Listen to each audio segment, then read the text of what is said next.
A ver, ¿podemos realmente extraer el código fuente del vuelo de un simple periquito para programar la navegación de los drones del futuro? Ya, bueno, planteado así suena a ciencia ficción de la buena, la verdad. Totalmente.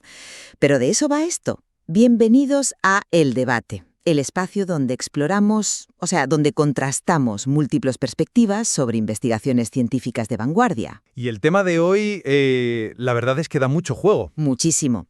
Hoy analizamos un estudio muy particular. Un equipo de investigadores de la American International University Bangladesh ha intentado destilar la elegancia biológica del vuelo de las aves en puras matemáticas. Concretamente, en el documento UAVs and Birds, han analizado el vuelo en 3D de los perichitos comunes para extraer algoritmos de navegación para vehículos aéreos no tripulados. Que son los drones que todos conocemos, vamos. Pero claro, la gran pregunta que vertebra nuestro análisis hoy es, a ver cómo lo digo, ¿proporciona este modelo biológico altamente controlado, en interiores, con aves en cautividad, una base matemática verdaderamente aplicable, un, digamos, ground truth auténtico para los ingenieros? Yo estoy segura de que sí. Pues yo lo veo distinto. Yo creo que sus severas limitaciones metodológicas lo hacen demasiado reduccionista frente a las variables incontrolables, el caos del mundo real, ese mundo por el que tiene que volar un dron de verdad. Ya, bueno, tú siempre eres más escéptico con los modelos de laboratorio, pero yo, como defensora del rigor metodológico, sostengo que aislar rigurosamente la cinemática elemental del despegue, el vuelo y el aterrizaje en un entorno 3D es el paso fundacional imprescindible. Sin eso, la robótica bioinspirada simplemente va a ciegas. Y yo francamente argumento que, al eliminar esas dinámicas ambientales complejas, el experimento suprime precisamente las variables biológicas que otorgan a las aves su innegable ventaja natural sobre las máquinas. Vale. A ver, para entender por qué defiendo el inmenso valor de este estudio, creo que primero tenemos que sumergirnos en la excepcional precisión técnica que lograron. Porque, ojo, no estamos hablando de alguien observando pájaros con unos prismáticos en el parte. No, claro, el despliegue técnico es indudable. Es que montaron un sistema de cámaras estéreo de 1920 por 1080 a 30 fotogramas por segundo. Y esto es crucial. Cuando calibraron las cámaras en MATLAB para mapear el espacio tridimensional, lograron reducir el error de reproyección a tan solo 0,33 píxeles. Es una cifra impresionante, sí. Es minúscula, de hecho. Para que quien nos escuche se haga una idea del nivel de detalle, esto significa que el modelo digital rastrea un aleteo o la posición exacta del pico del pájaro con una precisión inferior al grosor de un cabello humano. Fíjate, eso no te lo voy a negar. Es que esa es la pureza de datos que necesitamos. A partir de esa calibración impecable, el equipo hizo un trabajo titánico. Etiquetaron manualmente más de 21.197 fotogramas. Una locura de horas de trabajo, sí. Literalmente. Rastreando cabeza, cola y alas en 355 clips de vuelo. Al hacer esto, han destilado el comportamiento del vuelo en un modelo cinemático innegable. Nos están entregando un patrón de oro algorítmico libre de ruido ambiental. Han calculado la aceleración exacta en cada milímetro. Es básicamente un mapa del tesoro inmaculado. A ver, reconozco sin reservas el tremendo esfuerzo técnico. Etiquetar manualmente esa burrada de fotogramas dibujando las cajas de seguimiento alrededor de un pájaro que se mueve rapidísimo requiere una paciencia admirable. Exacto. Es rigor puro. Ya, pero espera, porque mi escepticismo no va dirigido a cómo midieron, va dirigido a, digamos, qué estaban midiendo exactamente. Yo cuestiono severamente la validez externa del paradigma. Por el entorno. Claro, estamos hablando de estudiar a 4 aves concretas criadas en cautividad dentro de una sala cerrada que mide unas 155 pulgadas de largo, es decir, apenas 4 metros. Bueno, aislar el entorno es necesario para... Déjame terminar el escenario, porque aquí radica el problema de fondo. O sea, para obligar a estas aves a volar, a menudo se utilizaban recompensas de comida, o en los vuelos de categoría 2, directamente los investigadores agitaban un posadero de mano para asustarlas o forzar el despegue. Pues son incentivos de condicionamiento básicos. Sí, pero a mi juicio esto genera comportamientos puramente artificiales. Fíjate que la propia revisión de literatura del estudio lo menciona. La verdadera brillantez de la navegación aviar requiere cosas como el flujo óptico. El flujo óptico, sí. Ese fenómeno que notamos al ir en coche donde los árboles pasan borrosos pero la montaña del fondo apenas se mueve. Las aves usan ese flujo óptico en túneles estrechos para evitar choques frontales. Y todo esto requiere gradientes de luz, obstáculos dinámicos, viento. Y en una habitación vacía de 4 metros, eso no existe. Es una característica intrínseca del buen diseño científico. Pensemos en la Fórmula 1. Hombre, comparar Fórmula 1 con periquitos. A ver, escúchame. Al igual que en la Fórmula 1, los ingenieros prueban la aerodinámica de los alerones en túneles de viento, estáticos y totalmente asépticos, antes de lanzar el coche al caos de un circuito con lluvia. Aislar el comportamiento de los periquitos sin el viento exterior es un protocolo científico impecable y metodológicamente necesario. Lo siento, pero simplemente no me creo esa línea argumental. Pues es perfectamente válida. De hecho, los autores cuidaron tanto las variables que limitaron los vuelos a 1 hora diaria para evitar la fatiga muscular. Crearon una burbuja perfecta de control empírico. Déjame decirte por qué esa analogía de la Fórmula 1 se cae a pedazos. A ver. Confunde la física inerte con la biología viva. La aerodinámica de un coche es mecánica pasiva. El coche sufre el viento, pero la biología de un periquito es intrínsecamente adaptativa y sobre todo reactiva. Pero la cinemática de aceleración es constante. ¿Qué va? Al simplificar el entorno hasta este extremo absoluto, no aíslas el vuelo, lo atrocias. O sea, si miramos los momentos clave del documento, como la categoría 3 de aterrizaje aleatorio, y específicamente cuando miden la oscilación en la velocidad V8 en el punto P27... La fase de aproximación final. Eso es.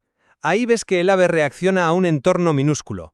Cuando agitas un palo para asustar a un periquito cautivo y forzar su vuelo hacia otro palo a 3 metros, no estás midiendo cómo un animal procesa información espacial para tomar decisiones.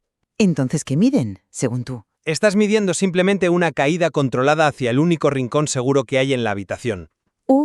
Discrepo totalmente en llamarlo caída controlada. Si analizas la secuenciación matemática, ves que calculan el incremento exacto de aceleración milisegundo a milisegundo. Mapean ininterrumpidamente el delta espacial. Eso refleja una decisión motora calculada, no es dejarse caer. Pero, oye, ya que mencionas que los pájaros estaban actuando condicionados, abordemos el tema de la muestra. Porque sé que los datos específicos de los sujetos te generan mucha incomodidad. Incomodidad no. Me generan una enorme preocupación estadística. ¿Qué es peor?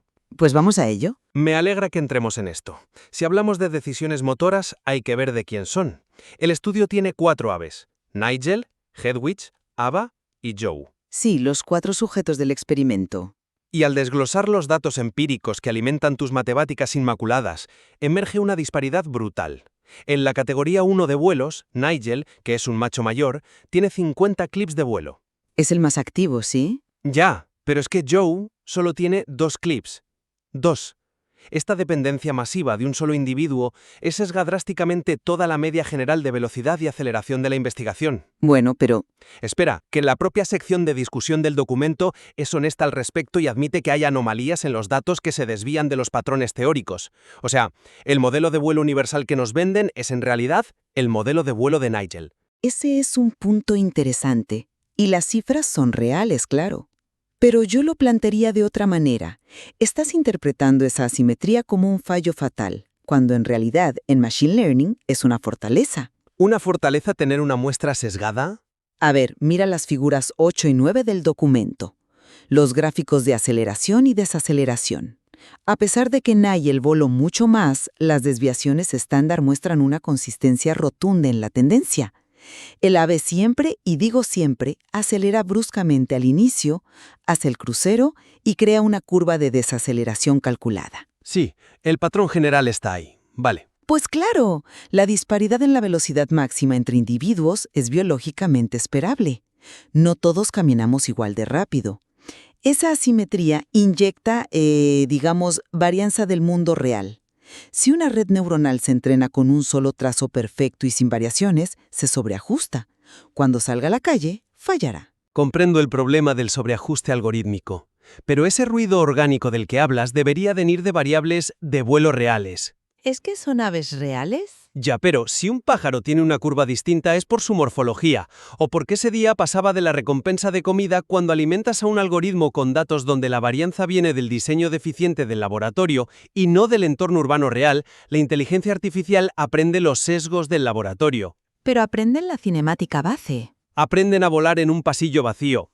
Hay otros estudios que documentan cómo los pájaros explotan las ráfagas de aire en las ciudades para ahorrar energía. Eso es navegación real. Lo que tenemos aquí, insisto, es la cinemática de un pájaro asustado en una caja. Ya, pero te vuelvo a decir la misma. Tienes que dominar ese pasillo vacío antes de meter a tu dron a lidiar con vientos cruzados entre rascacielos.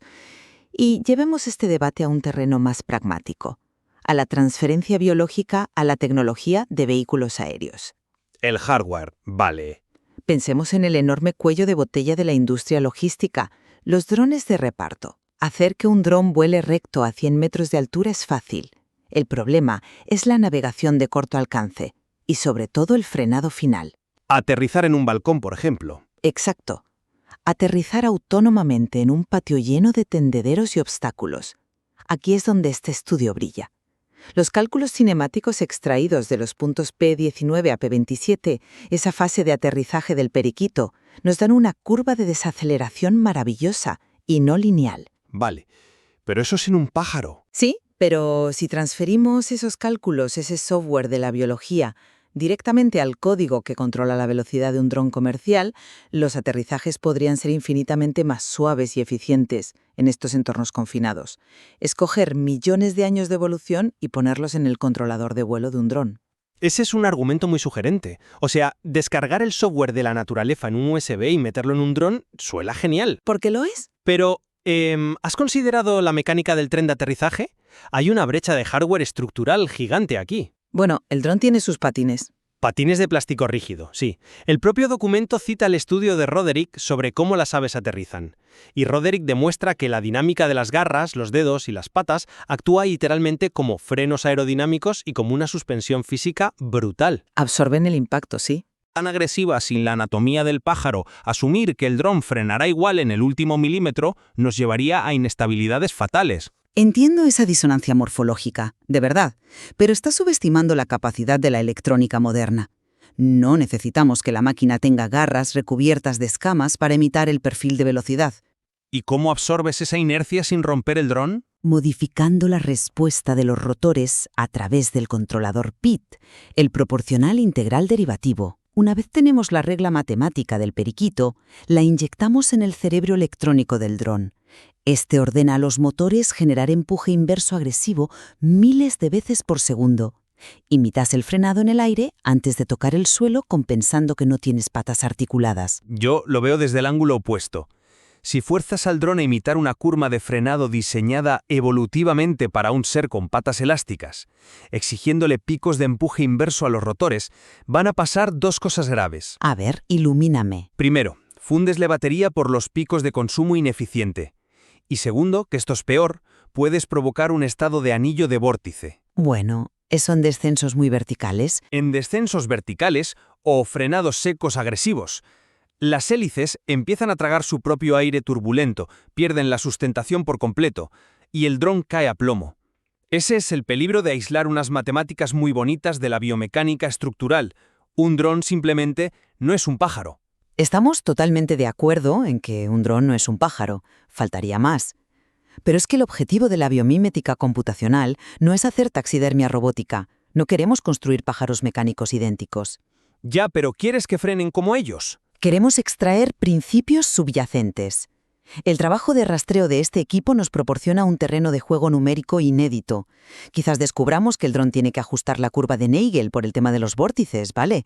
Pero la proporción algorítmica espacial es un ground truth empírico de alta resolución. Han puesto unos cimientos excepcionales para la IA. Cimientos son, en eso te tengo que dar la razón, ¿eh? Es un conjunto de datos pionero en su especificidad 3D. Por fin estamos de acuerdo en algo. Sí, no le quito mérito a la proeza técnica, pero la ciencia exige ser críticos con el edificio que construyes sobre esos cimientos. Al meter animales en una caja vacía, saltando 1 metro asustados, me temo que hemos colado por el desagüe precisamente la brillantez de la navegación que queríamos entender. A nivel operativo, esto está años luz del mundo real que necesita la industria. Bueno, Ha sido un intercambio profundamente enriquecedor. Para ir cerrando, que nos quedamos sin tiempo, y ofrecer conclusiones claras a los oyentes, mi postura se mantiene firme. El mapeo milimétrico en 3D del vuelo de estos periquitos es un avance invaluable. Nos da un anclaje matemático puro, datos de entrenamiento vitales para enseñar conceptos cinemáticos reales a la inteligencia artificial de los futuros UAVs. Y como conclusión por mi parte, pues reafirmo que no debemos obviar las barreras que hemos discutido. La confinación de una muestra cautiva genera datos no representativos del vuelo natural y, sobre todo, la inmensa brecha entre el cuerpo vivo y elástico de un ave y el chasis rígido de un dron comercial. Aplicar esto sin más, esperando que resuelva la turbulencia urbana, me parece excesivamente optimista. La ingeniería requiere más escepticismo crítico al mirar la biología. Desde luego. En lo que ambos convergemos plenamente es en reconocer que la naturaleza sigue siendo, de lejos, el archivo de soluciones de ingeniería más optimizado al que podemos aspirar. Sin duda, y fíjate, intentar traducir esa perfección biológica al lenguaje estricto del código aeronáutico es un desafío técnico, de proporciones colosales, lleno de trampas, pero interesantísimo. Totalmente de acuerdo contigo. La intersección del computer vision y la ornitología acaba de despegar, y seguro que veremos muchísimas investigaciones fascinantes muy pronto. Y seguro que tendremos más de un encendido debate sobre ellas, no me cabe duda. Eso seguro. Y como siempre hacemos, aquí no dictamos sentencia definitiva. Nuestro objetivo es desmenuzar las capas de evidencia para iluminar el material. Quien nos escucha tiene ahora las piezas, las limitaciones metodológicas y el potencial algorítmico para formar su propia conclusión. Así debe ser. Así que, después de todo este análisis técnico, ¿qué ven realmente los ingenieros del mañana cuando observan a 4 pequeños periquitos volando en una sala vacía? Eso queda para la reflexión de cada uno. Hasta la próxima sesión. Un saludo a todos, nos escuchamos pronto.